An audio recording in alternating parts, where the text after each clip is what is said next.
बिजनौर का नन्हेड़ा गांव। सोचिए, एक बिल्कुल आम सा दिन, पर किसी को क्या पता था कि गन्ने के खेतों में से आई एक चीख पूरे गांव में दहशत फैला देगी।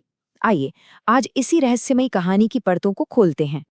तो सवाल ये उठता है, जो उस वक्त हर किसी की जुबान पर था, क्या सच में एक तेंदुआ एक जवान लड़की को दिन दहाड़े खेत से उठाकर ले गया था? इसी एक सवाल ने एक ऐसी खोजबीन शुरू की जिसके अंजाम ने सबको हैरान कर दिया। चलिए, कहानी की शुरुआत से शुरू करते हैं। ये कहानी है 20 साल की साक्षी की, जो अपनी माँ विनोदा देवी और बहन के साथ गन्ने के खेत में गई थी। सब कुछ बिल्कुल सामान्य लग रहा था, जब तक कि अचानक सब कुछ बदल नहीं गया। जो हुआ वो वाकई दिल दहलाने वाला था। सुबह के 11 बजे साक्षी खेत में थोड़ा अंदर की तरफ गई। ठीक 1 मिनट बाद खेत के अंदर से 3 बार जोर से चीखने की आवाज आई, माँ, माँ, माँ।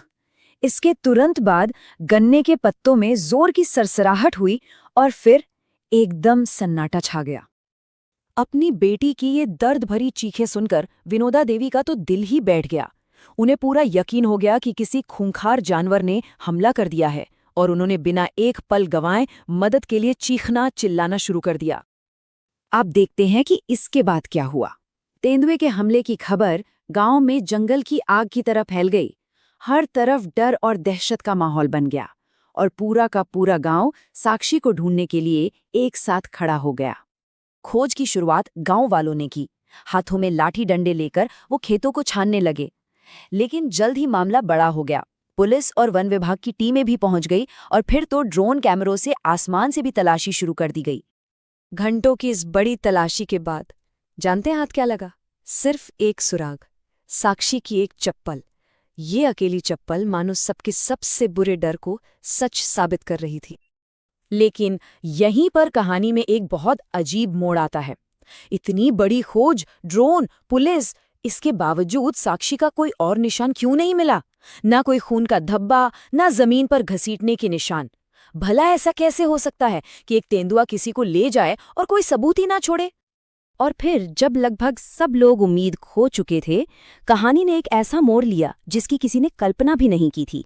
एक अकेले फोन कॉल ने इस पूरे रहस्य से पर्दा उठा दिया।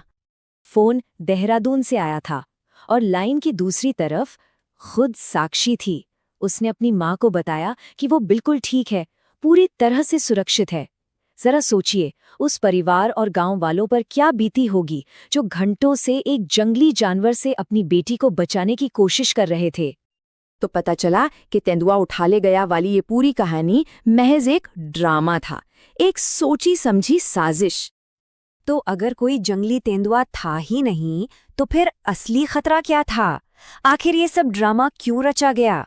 चलिए, इस कहानी के पीछे छिपे असली मतलब को समझते हैं, जो एक बिल्कुल अलग तरह के खतरे की ओर इशारा करता है। देखिए, यहाँ 2 तरह के तेंदुओं की बात हो रही है। एक तरफ वो जंगली तेंदुआ था जिससे पूरा गांव डर रहा था, और दूसरी तरफ था वो मानव रूपी तेंदुआ जिसके साथ साक्षी ने भागने का पूरा प्लान बनाया था। यानी जिस चीज से लोग डर रहे थे वो असल खतरा था ही नहीं, धोखे की असली वजह कुछ और ही थी। तो सच्चाई ये थी कि साक्षी ने जानबूझकर अपनी माँ और बहन को धोखा दिया। उसने घर से भागने के लिए इस हमले का पूरा नाटक रचा था, और वो उस व्यक्ति के साथ गई जिसे इस कहानी में असली तेंदुआ कहा गया है। और इसी के साथ ये पूरी घटना एक चेतावनी देने वाली कहानी बन गई। ये कहानी हमें सिर्फ एक घटना के बारे में नहीं बताती, ये इस बात की तरफ इशारा करती है कि कई बार हमारा ध्यान गलत खतरे पर होता है। हम जिस चीज से डर रहे होते हैं, शायद असल खतरा और धोखा किसी और ही रूप में हमारे बहुत करीब मौजूद हो सकता है। और अंत में ये कहानी हमें एक बहुत सीधी और जरूरी सलाह देती है: सतर्क रहें, सुरक्षित रहें, क्योंकि जैसा हमने देखा, खतरे हमेशा वैसे नहीं होते जैसे वो दिखाई देते हैं। ये पूरी घटना हमें एक गहरे सवाल पर सोचने के लिए मजबूर करती है कि आखिर कितनी बार ऐसा होता है कि जो कहानियां हम सुनते हैं या जो डर हमें दिखाया जाता है, उसके पीछे की हकीकत कुछ और ही होती है।